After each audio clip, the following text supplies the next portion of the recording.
Lorsque le Seigneur Jésus-Christ commença à parler de ces choses célestes dans Jean 3,4, Nicodème lui dit « Comment un homme peut-il naître quand il est vieux ?» Notre Seigneur avait parlé de choses éternelles, mais le pauvre homme ne pouvait pas les comprendre.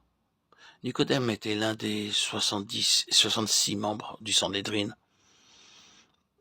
À cette époque, le Sanhédrin gouvernait toute la nation juive.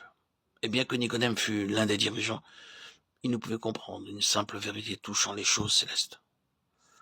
Lorsque le Seigneur lui dit avec douceur « Maintenant, Nicodème, si tu veux être avec moi dans mon royaume, tu dois naître de nouveau. » Il pensait que le Seigneur lui parlait de la naissance physique. Comment faire? Comment cela peut-il se faire? Disait-il. Ainsi, pour comprendre les choses éternelles, nous avons besoin du Saint-Esprit.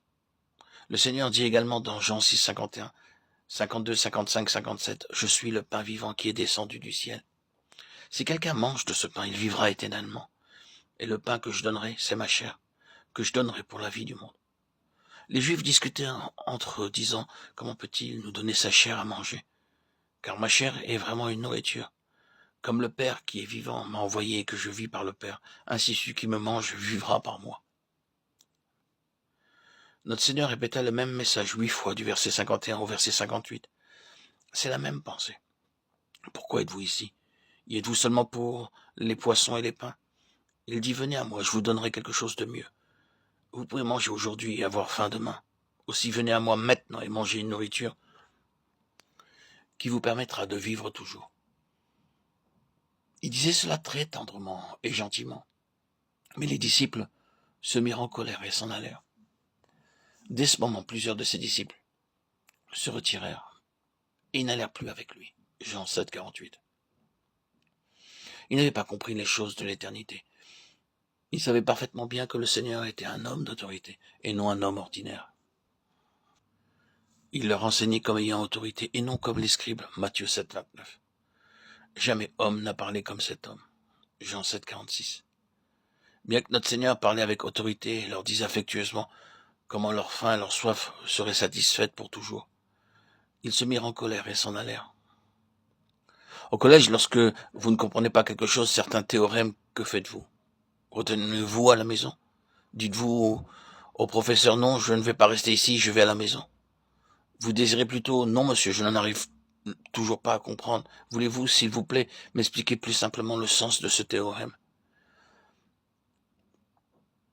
Mais les gens, dans ce chapitre, se mirent en colère, le quittèrent et n'allèrent plus avec lui, parce qu'ils n'avaient pas compris les choses de l'éternité. Or, nous n'avons pas reçu l'esprit du monde, mais l'esprit qui vient de Dieu, afin que nous connaissions les choses que Dieu nous a données par sa grâce. 1 Corinthiens 2, 12 à 14. Le Saint-Esprit nous donne faim et soif, afin que la compréhension des choses éternelles soit assimilée en nous, comprise, intégrée. Et nous en parlons non avec des discours qu'enseigne la sagesse humaine, mais avec ceux qu'enseigne l'Esprit, employant un langage spirituel pour les choses spirituelles. Mais l'homme naturel n'accepte pas les choses de l'Esprit de Dieu, car elles sont une folie pour lui. Et il ne peut les connaître parce que c'est spirituellement qu'on en juge. Les choses de l'éternité, celles de Dieu et du ciel, ne peuvent être comprises par la sagesse humaine. Vous pouvez être docteur en philosophie ou docteur en théologie. Vous pouvez avoir passé un examen dans un institut biblique. Ce n'est pas la preuve que vous comprenez les Écritures. À moins que vous ayez reçu le Saint-Esprit, vous ne connaîtrez jamais la pleine signification des mystères célestes. Mais si nous avons reçu le Saint-Esprit, nous avons une très grande faim pour les choses de l'éternité. Et le Saint-Esprit peut nous parler librement. Nous devons dire, par la simple foi, comme un enfant, « Seigneur, enseigne-moi la signification des vérités divines, éternelles et célestes. Enseigne-moi quelque chose de plus sur la vie après la mort. Enseigne-moi quelque chose de plus sur ton royaume céleste, ton amour divin, ta divine discipline. » Et il nous enseignera parce qu'il est l'Esprit éternel.